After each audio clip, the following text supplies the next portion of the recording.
고 손정민 씨의 사망 경위를 두고 각종 루머가 확산되고 있는 모양새입니다. 이 가운데 온라인 커뮤니티 등지에서 친구 A씨가 정민 씨를 업고 가는 장면을 포착을 했다. 이런 의혹이 제기되기도 했더라고요. 저도 그 내용을 봤는데 이게 CCTV가 굉장히 이렇게 픽셀이 약하면 픽셀이 없어요. 그러니까 하나의 어떤 이미지 단위가 거의 없는 건데 그걸 받는 저보다 더 전문가인 분들이 어떻게 말하는가 하면 그거는 아니다라고 이야기를 하는 거예요. 그리고 그 당시에 아이 3명이 막 달려가는 모습은 경찰이 그거를 찾아서 아까 말씀드렸다시피 중고등학생들이 그냥 밤늦게 뛰어가는 모습이고 그 이야기는 분명히 그 경찰서에 와서 진술을 했는 부분이니까 이런 부분은 분명히 아니다. 제가 뒤에도 계속 말씀드리겠지만 지금 우리는 이 사건의 실체에 접근하는 조사를 해야 되는데 자꾸 루머가 양상되면 그 루머 때문에 사건의 진실이 덮여질 수도 있거든요. 그렇죠. 왜곡된 방향으로 수사가 진행될 수도 있고 조사가 진행될 수도 있고 그래서 이 부분에 대해서는 좀 이렇게 아닌 걸 맞다라고 이야기하는 것은 좀 자제해야 된다 이런 말씀드리겠습니다. 그리고 친구 A씨에 관한 루머도 좀 확산이 되던데 어떤 내용들이 있을까요? 다 거짓말인 거예요. 다 사실이 아니다. 거짓말이 아니겠죠. 잘못 팩트 체크를 했는 거겠죠. 그 유튜브들이 없는 이야기를 막 지어내지는 않았다라고 굉장히 선회를 하면 첫 번째 그 A씨의 아버님이 특정 병원의 의사다 이런 이야기가 나왔는데 특정 병원 의사는 아닌 걸로 그 병원에서 적극적으로 밝혔다라는 말씀드리고 관계인 중에 아버지가 특정 로펌의 변호사고 특정 경찰서의 서장과 관계가 있다 이런 이야기가 나오는데 이런 부분은 다 아니다. 이거는 분명히 그 당사자들이 다 입증하고 아니라고 말을 했기 때문에 그런 부분에 대해서는 더 이상 이렇게 그 이야기들이 확산 안 되었으면 하는 마음입니다. 여기서 제가 경찰 쪽에 꼭 한 가지 부탁드리고 싶은 거는 이거는 사건은 아니잖아요. 그러니까 수사 사건은 아니지만 우리가 경찰 수사 공보에 관한 규칙이라는 게 있어요. 그 규칙에 보면 어떤 이야기가 있는가 하면 원래는 수사는 이야기하면 안 돼요. 네. 하지만 그 공보에 예외가 있고 그 공보의 예외 중에 하나가 루머나 추측성 기사가 나올 때에는 당해 경찰서에서는 그 내용을 제대로 이야기해 주기 위해서 공보를 할 수 있다라고 하는 것이고 그 오보와 추측성 기사를 그러니까 바로 잡기 위해서는 뭘 할 수 있는가 하면 범죄 혐의의 내용, 그 다음에 사건의 경과, 그 다음에 사건의 지금의 상황 이런 거를 이야기를 할 수 있다라고 공보 규칙에 나와 있으니까요. 이거는 수사는 아니지만 적어도 공보 규칙에 그 정도 수사일 때도 그 정도 이야기가 들어와 있다면 지금 혹시 두 가지겠죠. 수사에 지장을 받을 수 있거나 A씨 가족들의 A씨는 아직 모르니까 지금의 현재 상황에서 A씨 가족들에게 2차 피해가 만약에 일어나는 그런 어떤 상황이 있다면 경찰이 적극적으로 이런 부분들을 좀 공보를 했으면 어떨까. 그냥 이게 무차별적으로 확산되는 경우도 있거든요. 네. 그러니까 그런 경우는 좀 경찰에서 이거는 공보 규칙에 분명히 있는 거니까요. 그래서 그 부분에 특히 오보라든가 추측성 기사가 나올 때는 적극적으로 이 부분에 대해서 경찰이 좀 이야기를 해야 한다라는 말씀 드리겠습니다.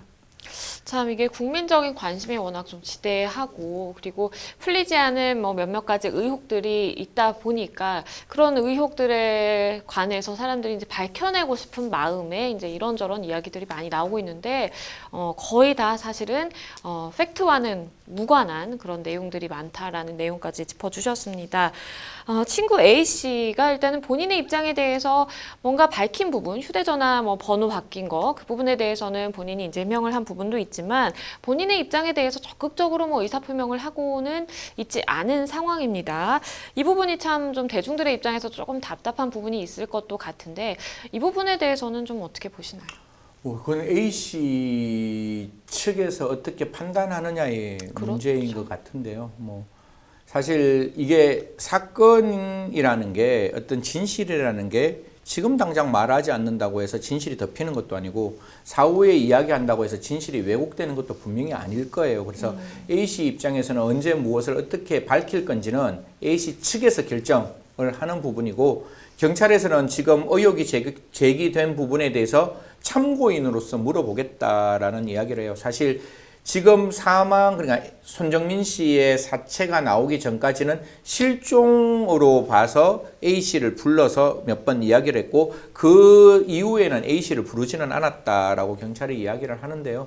지금 같은 경우에 만약에 국민적인 의혹이 있는 거잖아요. 지금 청원에도 진짜 많은 사람들이 거의 뭐 다 같이 공분과 다 같이 슬픔을 가지고 이 사건을 이제 들여다보고 있는 상황이고 그러면 경찰관 입장에서도 그 국민들이 가지고 있는 그 공분이 잘못되었다면 바로 잡아줘야 되는 것이고 정말 그 공분이 맞다면 그 공분에 걸맞은 어떤 사건의 처리가 필요한 부분이니까요. 이런 부분에 대해서 뭐 A 씨를 이제 불러서 물어보겠다라고 분명히 이야기를 했으니까 그때 A 씨가 어떻게 이야기하는지 우리가 한번 지켜봤으면 좋겠다 이런 말씀드리겠습니다.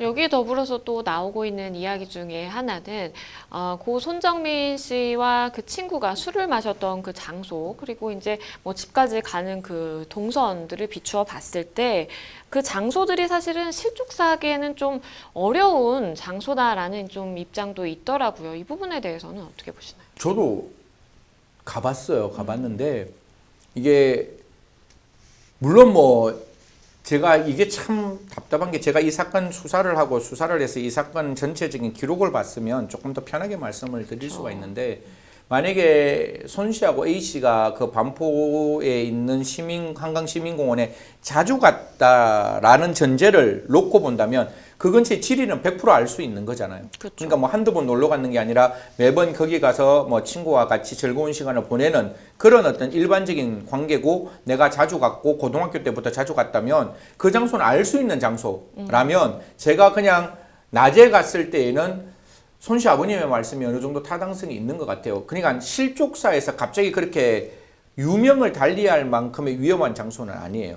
그리고 그 근처에 있는 그 물의 깊이가 그렇게 깊지는 않아요. 그러니까 장소를 아는 사람과 어느 정도 엄주 대치를 해서 자기 몸을 가누지 못할 정도가 아니었다면 사실 그 과정에서 사망에 이르게 될 정도의 실족사를 생각하기는 쉽지는 않는 장소인 거예요. 그런데 아까 제가 말씀드렸다시피 제가 기록을 다 못 보고 이 친구들의 과거의 내용들을 모르니까 그러면 그 장소에 정말 처음 갔는 상황이고 그 전까지는 그 한강시민공원을 전혀 가보지 않았고 가보지 않는 상태에서 정말 그날 제가 음주를 얼마만큼 했는지를 모르니까 순간적으로 자다가 정말 음주 대치한 상태에서 생리적 작용이 있어서 어느 장소로 가는 과정 속에서 있다면 사실 이게 순간적으로 넘어지더라도 정신을 잃을 수 있는 부분은 있는 거거든요. 그렇죠. 그래서 지금 제가 그 장소가 손 씨 아버님의 말씀대로 정말 익사하기는 부적절한 장소, 실족사하기는 굉장히 부적절한 장소는 맞아요. 하지만 그 A 씨와 손 씨가 얼마만큼 그 장소에 익숙함을 잘 모르고 얼마만큼 음주를 했는 양을 모르기 때문에 사실 그 뒤에 부분이 조금 더 나온다면 이 부분에 대해서 명확하게 제가 좀 설명을 드릴 수 있는데 이 부분이 없다 보니까 제가 명확하게 설명은 못 드리지만 환경상 즉 circumstances는 그 장소는 절대로 실족사에서 익사하기에는 굉장히 어려운 장소다 이런 말씀드리겠습니다.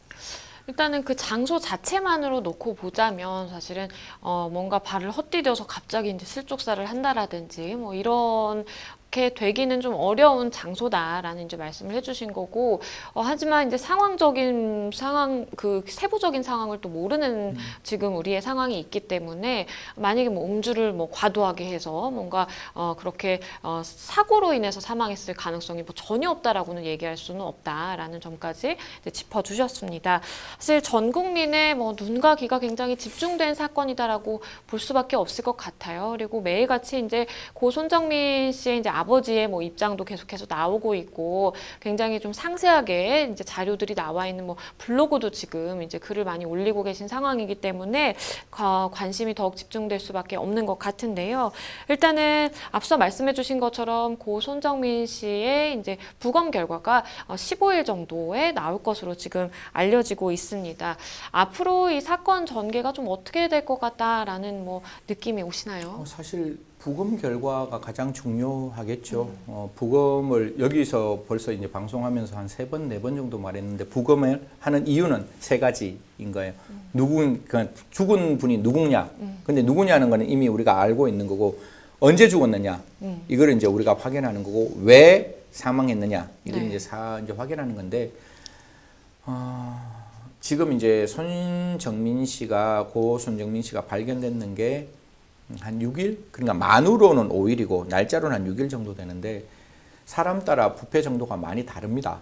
또 물 안에 있는 환경에 따라 가지고 그 부패의 정도도 다르기 때문에 사실 6일 정도가 지난 상황에서 제가 이것도 부검을 봤으면 제가 뭐라고 말씀드리겠는데 워낙 사람마다 부패 정도가 다르기 때문에 언제 죽었는지에 대한 그 부검의 결과와 왜 죽었는지에 대한 부검의 결과가 굉장히 중요하겠죠. 이 중에서 가장 중요한 거는 적어도 물에 빠져서 익사하지 아니하였다는 것이 발견이 되면 그러면 외부에서 사망을 했는 거고 해서 그 다음에 이후에 물에 들어갔는 거니까 적어도 물에 들어갔는 부분은 분명히 사체 언닉, 사체 유기라는 우리 형법상의 죄가 성립되는 이건 분명히 그러니까 사건이고 범죄가 되는 거예요. 그래서 어디서 죽었는지가 가장 중요한 거. 그거는 분명히 폐에 대한 그렇죠. 부검을 하면 익사를 했다면 분명히 폐에 일정 부분 익사의 흔적이 있는 것이고 만약에 바깥에서 사망하고 물에 들어갔다면 폐에는 절대로 익사의 흔적이 안 나오는 그렇죠. 거니까요.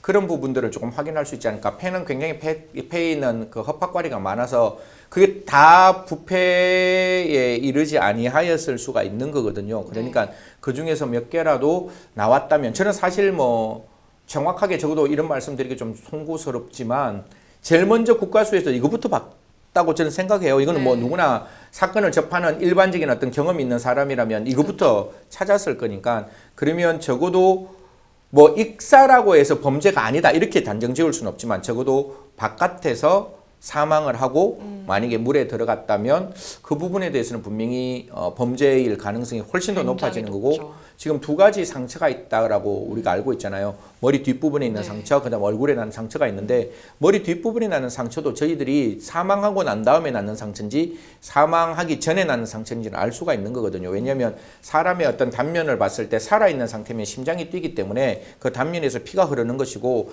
죽은 상태는 심장이 뛰지 않기 때문에 피가 흐르지가 않아요.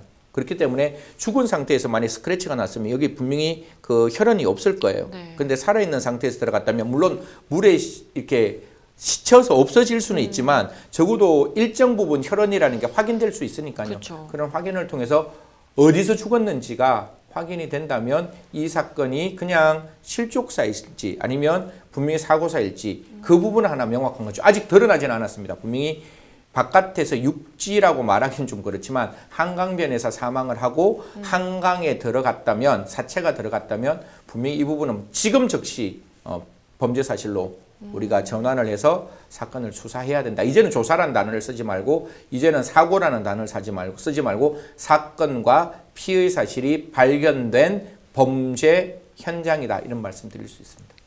그럼 마지막으로 일단은 경찰이 전방위적으로 지금 일단 조사를 하고 있는 상황인데 어디에 조금 더 초점을 맞춰서 조사를 진행을 하는 게 효율적이라고 보시나요? 뭐 경찰도 이 부분은 뭐 명확히 밝히고 있지만 동선 확인이죠. 그러니까 부검은 앞으로 이달 중순까지 기다려야 되지만 그 동선이 확인되면 동선 확인 과정에서 분명히 범죄 사실이 나올 수가 있는 거거든요. 그래서 아까 말씀드렸다시피 54개의 어떤 CCTV, 130대의 블랙박스, 그리고 사진, 손 씨의 포렌식을 통해서 나온 사진 등을 통해서 그 3시 30분부터 4시 30분까지의 그 손 씨 주변과 A 씨의 동선이 명확하게 확인된다면 그 사이에 범죄 사실이 발견된다면 지금 당장 범죄로 전환해서 수사할 수 있다. 이런 말씀 드리겠습니다. 참 국민들의 눈과 귀가 집중이 된 사건입니다. 일단은 경찰이 열심히 이제 조사를 하고 있는 상황이기는 한데 손 씨의 아버지 입장에서는 풀리지 않는 의구심들이 이제 여러 가지 생기다 보니까 이런저런 말들도 많이 나오고 있는 상황인 것 같습니다.